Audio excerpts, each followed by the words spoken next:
জয়গোপাল বন্ধুরা, অনেকদিন পরে আজকে আমি বাবুই সোনার জন্য একটু রান্না করে নেব। আমি এই রান্নাটাতে সর্ষের তেল ব্যবহার করেছি। তোমরা চাইলে রিফাইন্ড ঘি, বাটার যা খুশি ইউজ করতে পারো। মাস্টার্ড, কারি পাত্তা, জিঞ্জার দিয়ে দিয়েছি আমি তেলের ওপরে। এবার পিনাটটা দিয়ে দিচ্ছি। ভালো করে ভাজা ভাজা করতে হবে। এখন সুজিটা অ্যাড করে দিচ্ছি।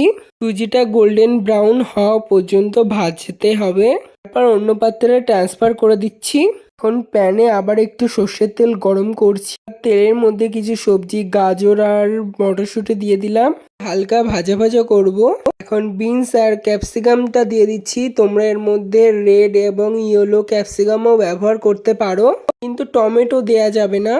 এখন সামান্য একটু নুন দিয়ে দিচ্ছি। ভেজিটেবলসগুলো ভাজা হয়ে গেলে এবার ওর মধ্যে আমি সুজিটা দিয়ে দিচ্ছি। সুজিটা দিয়ে একটু নাড়াচাড়া করে নিয়ে এর ভিতরে আমি জল অ্যাড করে দেব। এখন আমি প্যানটাকে ঢেকে দেব যাতে ভেজিটেবলসগুলো ভালো করে বয়েল হয়ে যায়।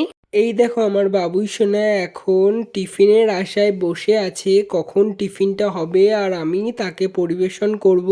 এখন ঢাকনা সরিয়ে কিছু চিনি দিয়ে দিলাম। আবার ঢাকা দিয়ে শুকনো শুকনো করে নিতে হবে। নামানোর আগে কন্টিনিউয়াসলি নেড়ে যেতে হবে যাতে জল না থাকে।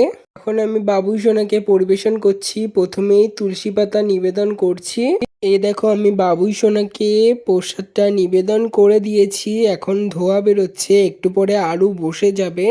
ঠাকুরকে নিবেদন করা হচ্ছে। অনেকক্ষণ অপেক্ষা করানোর জন্য আমি তাদের কাছে ক্ষমা চেয়ে নিচ্ছি। তারপর আমি তাদের আরতিটা করে নিচ্ছি ধূপ প্রদীপ দ্বারা। ভিডিওটা ভালো লাগলে অবশ্যই লাইক, শেয়ার, সাবস্ক্রাইব করবে, সাথে থাকবে। আর তোমরা যদি এরকম লং ভিডিও দেখতে চাও অবশ্যই আমাকে কমেন্ট করে জানাবে, তাহলে আমি শর্ট ভিডিও বাদ দিয়ে লং ভিডিওতেই তোমাদের সাথে দেখা করব। চ্যানেলে ডেইলি ভিডিও আছে, অবশ্যই তোমরা বাকি ভিডিওগুলো দেখে আসো।